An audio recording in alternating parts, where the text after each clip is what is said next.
Romans, countrymen, lend me your beers.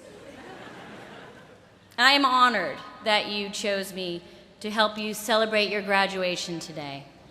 I can only assume I am here today because of my subtle and layered work in a timeless classic entitled Deuce Bigalow, Male Gigolo. And for that, I say, you're welcome.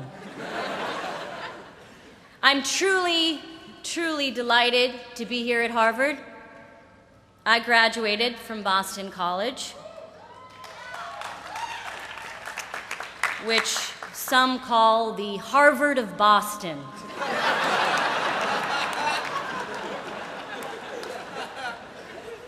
But we all know that Harvard is the Harvard of Harvard. And you can quote me on that. I have to admit, I'm very surprised to be here because, like so many of you, I was pretty convinced the rapture was going to happen. Show of hands, how many of you woke up on Sunday and thought, you're kidding me? I sold all of my belongings, I told my boss to shove it, and we're still here? I understand how you feel. I am so mad at heaven right now.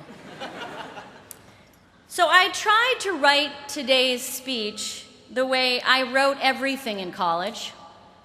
Stayed up all night, typing on a Canon word processor while listening to Sir Mix-a-Lot.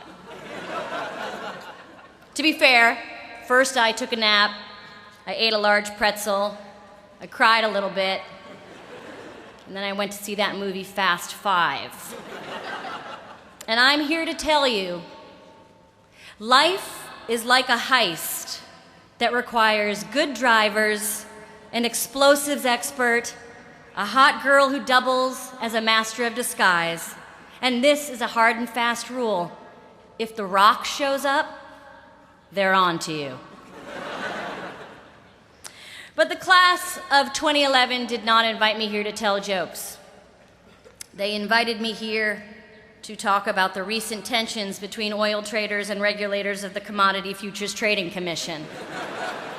I'm sure we all read the New York Times this morning, which posited that there may be a complex scheme that relied on the close relationships between physical oil prices and the prices of financial futures, which, of course, as we all know, moves in parallel.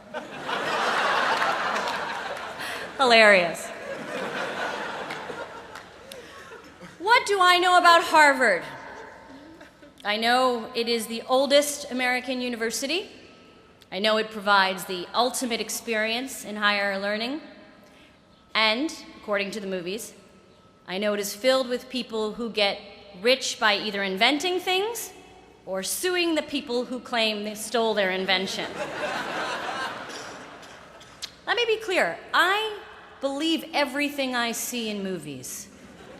And if you remember anything I say today, remember this. Every single thing you see in movies is real. So, what do the fine students of 2011 need to hear from me? If I wanted to give you advice as a Bostonian, I would remind you that just because you're wicked smart, it doesn't mean you're better than me.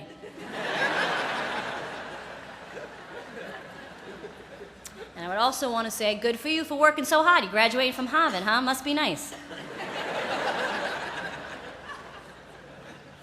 If I wanted to give you advice as a New Yorker, I'd tell you, excuse me, ma'am, could you move, please? Don't walk in the bike lane. Get off the bike lane, please. And I would also like to take a moment to inform you, as a New Yorker, and as my cab driver did recently, that Bloomberg pretends to take the subway, but we all know that's a bunch of baloney.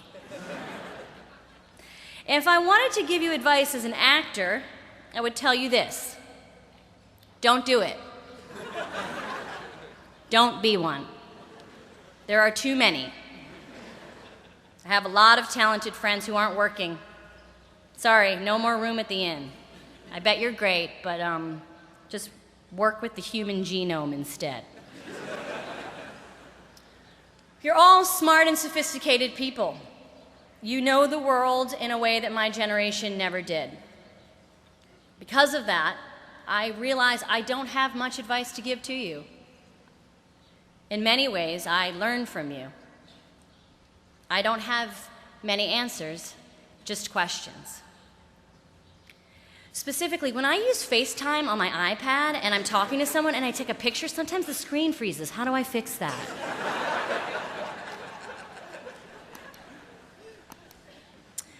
All I can tell you today is what I've learned, what I have discovered as a person in this world.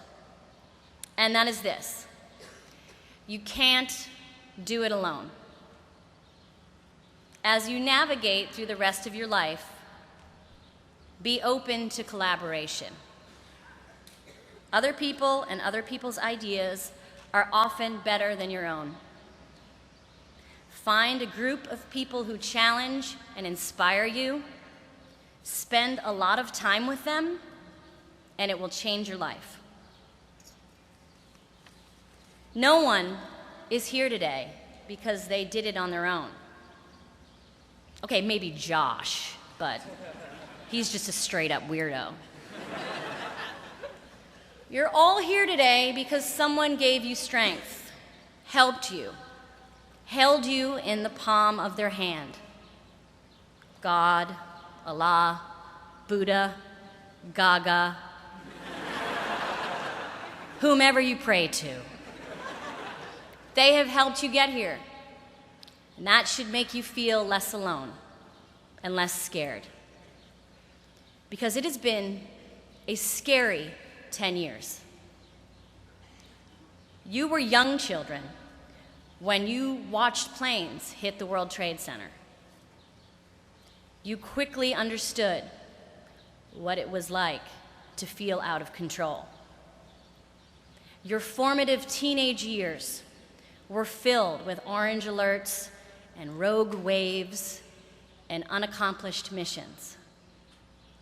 For my generation, it was AIDS.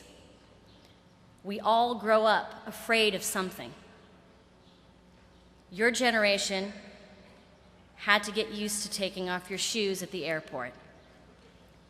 My generation had to get used to awkward PSAs from boys to men telling us to use protection. But during those tough times, we realized how wonderful it felt to be part of a group. But more about me. I moved to Chicago in the early 1990s, and I studied improvisation there. I learned some rules that I try to apply still today. Listen, say yes, live in the moment, make sure you play with people who have your back, make big choices early and often. And don't start a scene where two people are talking about jumping out of a plane. Start the scene having already jumped. If you're scared, look into your partner's eyes. You will feel better.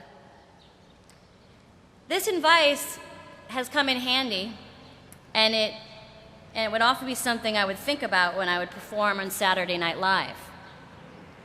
Live television can be very nerve-wracking, and I remember one time being nervous, looking into the eyes of the host and feeling better.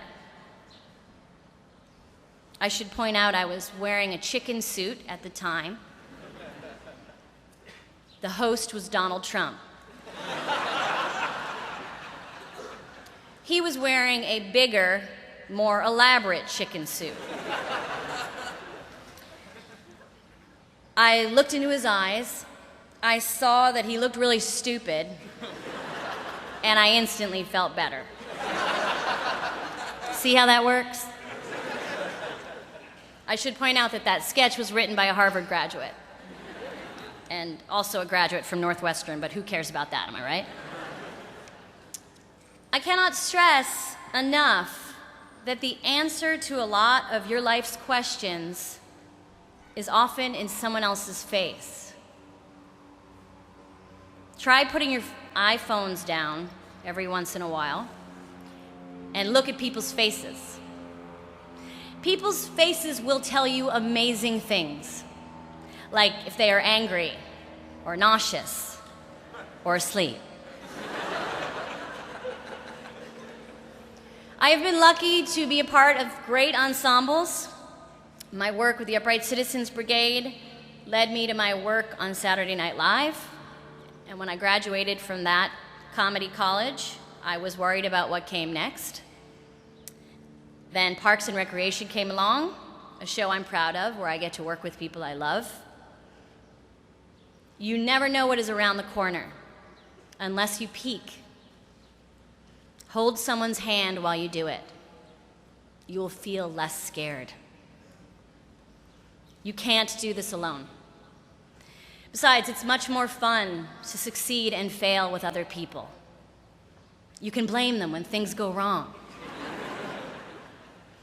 Take your risks now.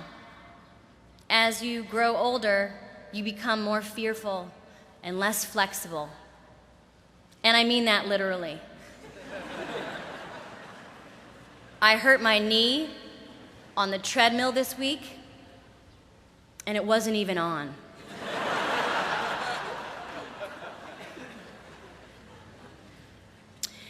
Try to keep your mind open to possibilities and your mouth closed on matters that you don't know about. Limit your always and your nevers. Continue to share your heart with people, even if it's been broken. Don't treat your heart like an action figure, wrapped in plastic and never used. And don't try to give me that nerd argument that your heart is a Batman with a limited edition silver batarang, and therefore if it stays in its original packing, it increases in value. Watch it, Harvard, you're not better than me. Even though, as a class, you are smart, you are still allowed to say, I don't know. Just because you are in high demand, you are still allowed to say, let me get back to you. This will come in handy when your parents ask when you plan to move out of their basement. And you answer, I don't know. Let me get back to you.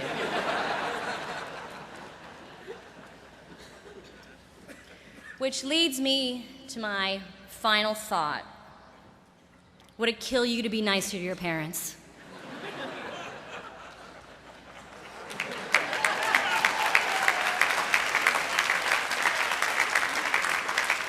They have sacrificed so much for you, and all they want you to do is smile and take a picture with your weird cousins.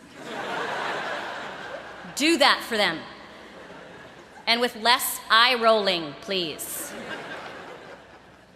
And so, class of 2011, it is time to leave. Oprah has spoken.